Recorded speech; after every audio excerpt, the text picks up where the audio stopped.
Selamat malam rekan-rekan media. Jadi hari ini kehadiran kami di sini untuk memberikan keterangan terkait status klien kami ya.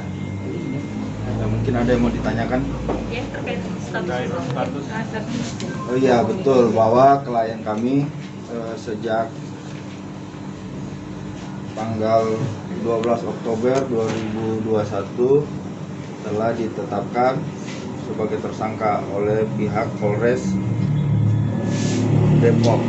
Nah, di sini tersangka dalam pasal 310 dan atau 311 Kitab Undang-Undang Tindak Pidana. Artinya bukan ITE ya.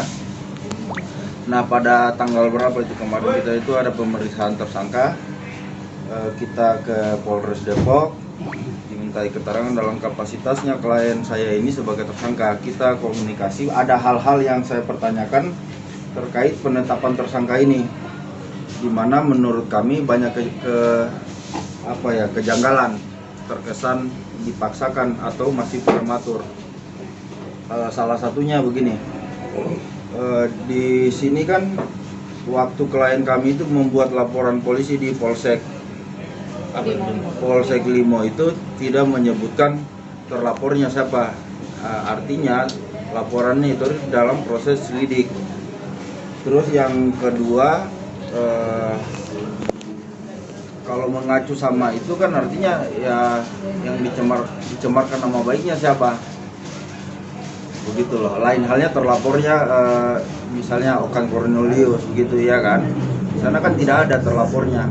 Jadi saya juga sudah melihat video keterangannya Okan. Yang saya tangkap dari video preskon tadi pagi itu bahwa asumsi-asumsi semua, bukan berdasarkan fakta. Saya juga sudah pertanyakan juga sama penyidik bahwa apa yang mendasari ini masih jadi tersangka, karena menurut saya ini masih terlalu prematur. Karena dia kutip dari media, iya kan? Nah, pertanyaannya sudah dipanggil nggak itu media? Katanya belum, kita sudah kirim tapi belum dipanggil. Kita ini berdasarkan keterangan ahli. Ahli dari mana? Ahli kan dia jawab berdasarkan apa yang kamu tanya, bukan berdasarkan fakta. Iya kan? Kalau saya bertanya juga dengan ahli, akan jawabannya juga lain pasti. Iya kan? Begitu. Jadi saya ingatkan itu, hari ini masih prematur, saya bilang. Kita bisa saja lakukan upaya hukum. Hasil diskusi-diskusi, tapi poin garis besarnya sudah saya tangkap, maksud dan tujuannya sudah saya tangkap. Begitu, makanya kita ini lihat ini mau dibawa kemana ini barang, dan kita siap melawan, begitu, dalam artian melakukan upaya hukum. Tapi tergantung dari sana, gitu, tergantung cuaca. Kalau panas cuacanya atau mendung ya kita siap juga mengikuti aja pada prinsipnya gitu, karena poinnya kita sudah tangkap, maksud dan tujuannya dari ini. Begitu, oke? Bang, sedikit tuh mungkin review lagi kembali dari ulang gitu. Ini atas kasus yang mana dan seperti apa gitu, jadi biar makanya itu saya juga sebenarnya bingung ini. Tersangkanya berdasarkan pasal 310, 311, artinya tindak pidana biasa ya, bukan undang-undang ITE. Acuannya apa nih? Dasarnya apa? Laporan polisi. Iya kan? Sementara di laporan polisi yang di Polsek Lima itu kasus pencurian ya kalau tidak salah itu. Karena memang bukan saya pengacaranya kan, tapi ini satu kesatuan. Nah, di situ tidak disebutkan terlapornya. Aneh nggak? Aneh kan? Lain halnya ada terlapornya. Iya, kalau misalnya klien kami menyebutkan secara keterangan di media, otomatis kan harus tersangkanya undang-undang ITE. Tapi di sini kan faktanya 310, 311, tindak pidana biasa KUHP. Begitu. Terus yang jadi keacuan jadi tersangkanya ini apa? Saya bingung juga. Saya juga bingung. Yang sering berurusan dengan beginian bingung apa maksudnya ini. Tapi benang merahnya sudah saya tangkap. Itu makanya saya bilang pihak sana itu maunya apa, kita tinggal ngikutin saja. Tapi kita sudah pegang juga sesuatu begitu. Gitu. Bang, tadi ini sebenarnya kasus yang akhirnya jadi tersangka Mbak Lisa ini adalah kasus pencurian, bukan begitu? Berarti waktu kasus yang dilaporkan adalah kasus pencurian cincin, betul. Dan karena pencemaran nama baik, dan akhirnya cincin itu saya tanya sama Mbak Lis, cincin itu sebenarnya ada gitu, dan itu adalah cincin endorse yang harusnya itu cincin itu yang diberikan ke Okan, tapi karena Okan itu cincin dalam bentuk cincin wanita untuk wanita, tapi akhirnya Okan memberikan itu terhadap kembali gitu, dan akhirnya Mbak Lis mengatakan cincin itu hilang. Cincin itu nggak ada, diambil sama Okan. Padahal cincin itu ada di rumah. Karena ini kasusnya cincin ya kalau nggak salah. Iya. Jadi sebenarnya aku melaporkan itu emang benar aku kehilangan, aku nggak playing victim. Jadi emang saat itu aku benar-benar kehilangan dan aku melaporkan. Terlepas barang endorsan, kalau aku jabarkan lagi nanti akan jadi bumerang juga. Jadi mungkin dia lupa saat itu kayak perhiasan aku sempat dia jual semua, terus barang-barang endorsan jadi kita jual semua untuk nutupin masalah problem kayak keuangan keluarga lah gitu loh, intinya seperti itu ya. Jadi sebenarnya bukan pengen diungkit-ungkit lagi, nggak mau juga dibahas ke sana. Intinya adalah dengan status ini aku tuh bingung gitu loh, karena dari awal aku dipanggil pertama itu kan nggak nyampe suratnya ke aku. Itu dari proses apa? Lidik udah jadi lidik atau kembali? Iya, awalnya kan setelah laporan kan penyelidikan itu. Tapi lu tadi dipanggil mediasi dulu ya, setahu saya. Iya, nah jadi kan restorasi justice ya. Itu jadi begini, saya perlu jelaskan bahwa ini kan karena tindak pidana biasa, jadi ada surat edaran Kapolri itu tentang restoratif sifatnya wajib kan. Nah, pihak penyidik ini sudah berupaya, kita hargai mereka untuk mempertemukan para pihak. Tapi si pelapor ini, Okan ini tidak berani nongol. Yang nongol cuma pengacaranya. Saya sudah baca juga rekamannya tadi yang dia preskon itu. Dia bilang, saya sudah punya pengacara, buat apa saya hadir? Betul, kamu punya pengacara, tapi surat edaran ini mewajibkan para pihak yang bersengketa ini untuk hadir. Saya kasih contoh kayak di pengadilan, orang sengketa apapun itu, baik rumah tangga maupun apalah, begitu masuk ke tahap mediasi kan prinsipil para pihak, bahkan pengacara ini duduk di depan ruangan kan, tidak bisa turut campur di situ karena memang yang punya kewenangan ya para pihak untuk menyelesaikan mediasi ini. Makanya kemarin itu waktu pemeriksaan sebagai tersangka klien kami, Pak Kanit itu berjanji untuk menghadirkan lagi Okan. Bahkan saya suruh lagi ambil paksa saja orang itu, sama tidak menghargai kepolisian kan, begitu, karena surat edaran ini mewajibkan dia tanpa diwakilin begitu loh. Jadi maksud saya gini loh, kalau misalnya dia emang nggak merasa bersalah atau emang dia merasa benar, kenapa harus takut untuk duduk sama aku? Itu problemnya sih. Jadinya kan melebar kemana-mana, dari kita nggak fokus dengan satu masalah, jadi melebar kemana-mana. Sebenarnya kan tinggal duduklah 15 menit selesai kelar gitu. Benar kan? Iya, sebenarnya bahkan tidak sampai. Tapi dia nggak berani gitu, maksudnya dengan alasan lawyernya sempat bilang sama aku, iya dia udah move on, nggak mau, jadi nggak mau nemuin aku. Lah kan bingung ya, move on dengan nyelesain masalah kan beda. Nah itu juga dari pihak Kanit dan penyidik udah berusaha banget untuk nemuin aku sama dia, tapi dari pihak sananya nggak pernah mau gitu, nggak pernah mau duduk bareng nyelesain masalah itu, nggak pernah mau. Ada mungkin nanti langkah hukum apa yang akan diambil, karena ini kan tadi abang bilang katanya nggak jelas, tiba-tiba ini prematur segala macam. Iya, mungkin ada langkah hukum apa yang akan diambil? Nah makanya tadi saya bilang langkah hukumnya ini tergantung dari pihak mereka ini mau dibawa kemana. Kita dalam posisi mengamati, kita kan sudah cukup lama juga kan, kita tahu ini surat ini kita terima dalam kapasitas sebagai tersangka, sudah diperiksa juga, hanya kan alangkah bagusnya kan kita tidak ngomong soal itu, biar mereka yang ngomong, karena kan dari penetapan tersangka ini secara tidak langsung kan menguntungkan mereka, harapannya mereka kan seperti itu.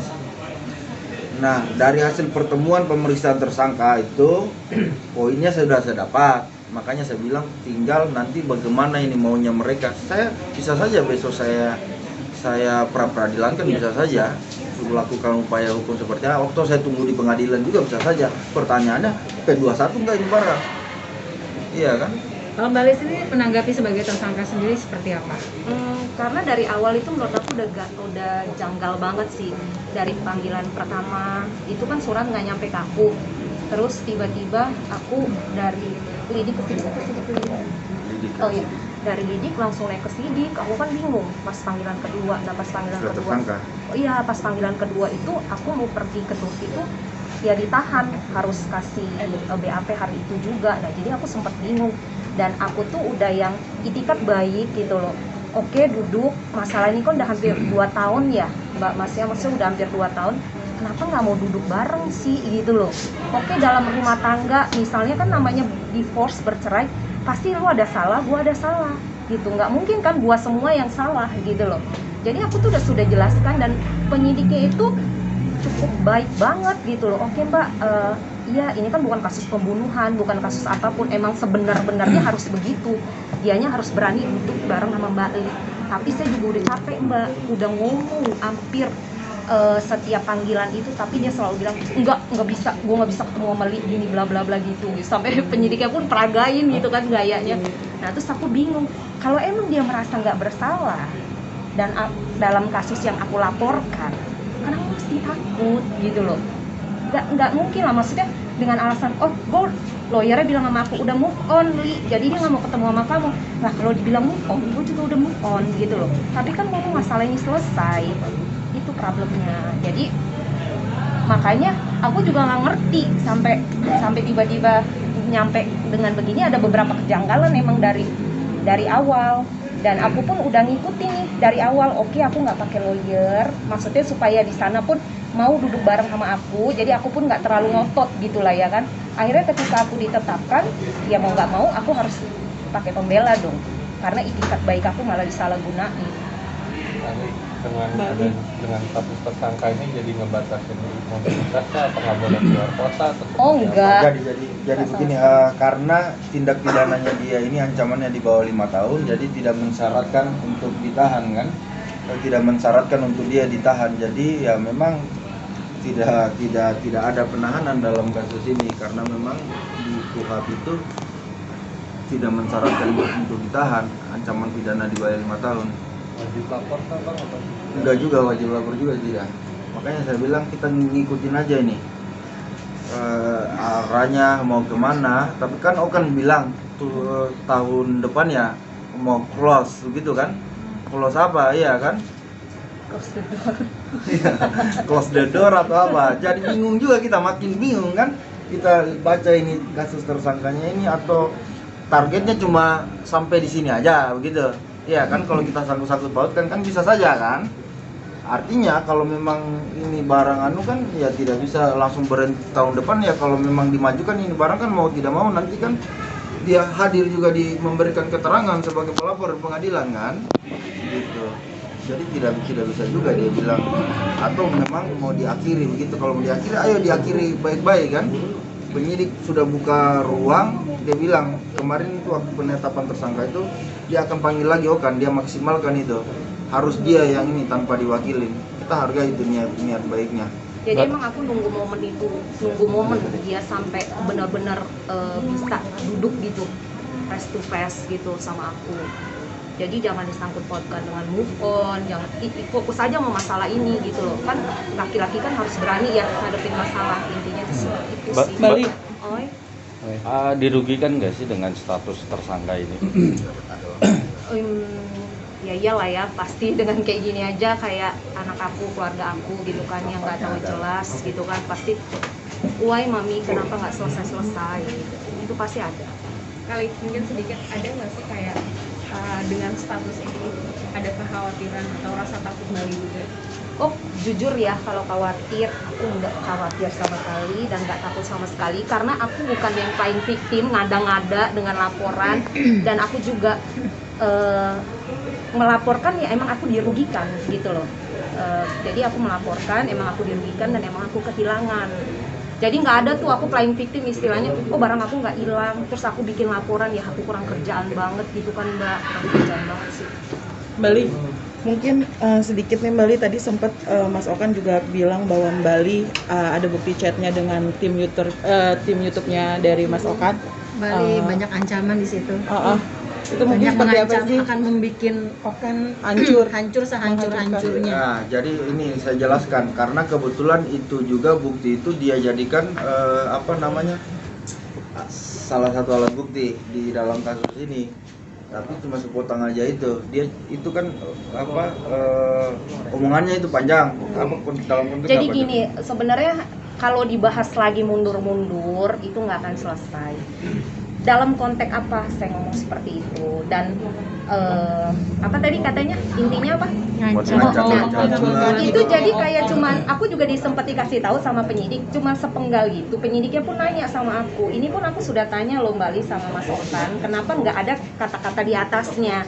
Terus aku tanya ini dari mana, ini dari si Denny tim YouTube. Nah aku bilang ini aku marahnya karena apa ini gitu loh, apa masalah YouTube atau masalah apa gitu loh. Kalau secara langsung ngancem ya buat apa, terus kenapa aku diizinkan untuk menghancurkan hidup dia gitu loh. Nah, tapi kalau dalam konteks hukumnya tidak ada sangkut pautnya itu chat itu dengan pencemaran nama baik, karena kan sudah ada kesepakatan bersama itu beberapa menteri dalam artian yang sifatnya privat itu tidak dapat dikategorikan pencemaran nama baik begitu. Nah mereka ini paksakan itu jadi alat bukti, jadi mau dibuat seolah-olah begitulah, yang sebenarnya tidak ada sangkut pautnya. Jadi fokusnya itu udah melebar kemana-mana, yang lama-lama jadi disebutin. Aku juga bisa. Jadi aku ada sempet nonton YouTube, permintaan dia katanya 2 ya. Aku minta maaf dan harus ceritain sebenar-benarnya. Ya kalau mau aku ceritain sebenar-benarnya itu nggak akan bisa ngerubah apapun. Ya emang begitu cerita sebenarnya. Faktanya, barang aku dikeluarkan semua, aku yang nyusunin dalam dus, aku keluar dari rumah, itu nggak akan aku lupa gitu loh. Mau diputar ceritanya kayak mana, itulah yang terjadi gitu loh. Emang barang aku hilang. Tapi barangnya kondisinya ada kan Mbak? Masih ada? Enggak, jadi emang aku kehilangan itu tas sama cincin, nah tapi dipulangin ke penyidik gitu loh. Jadi emang sempat dipulangin tapi tas itu enggak. Kasus itu kan berhenti karena supir pribadi aku kan sempat aku saksi yang jadi saksi. Jadi saksi aku itu jadi kayak ngebalik ketika aku pecat gitu loh. Makanya kasus itu berhenti. Tapi kan kalau kita ceritain mundur-mundur lagi nggak akan selesai gitu loh. Intinya itu cuma satu, duduk harus berani ngadepin masalah. Ya udah, lu maunya apa? Ngomong langsung ke gua gitu loh. Face to face. Aku bilang kok sama penyidik, jika dalam rumah tangga aku dulu aku pernah melakukan salah, aku minta maaf. Masalah dia melakukan apapun terhadap aku sudah maafkan karena aku udah nggak di sana Mbak gitu, aku udah nggak fokus ke masalah dia. Oke, dah. Satu lagi. Kali mungkin tadi menjelaskan terlihat berkaca-kaca, mungkin sepertinya sedih gitu. Apa sih? Sedih sih pastilah ya, maksudnya udah selama hampir 2 tahun nggak selesai. Lu dari pengadilan gugat aku cerai, ngindar terus, nggak pernah berani ketemu. Kenapa gitu loh? Terus masalah ini pun lu juga mesti menghindar. Kenapa? Kalau emang lu nggak salah gitu loh, ya berani hadepin aku gitu. Maksud aku gitu. Tujuan aku ketemu duduk pun dari pihak penyidik dan kanit loh, bukan aku yang mau gitu loh. Jangan melebar kemana-mana. Intinya sih seperti itu. Oke. Udah aman ya, udah ya. Ya, masih. Udah? Oke ya. Gimana sih?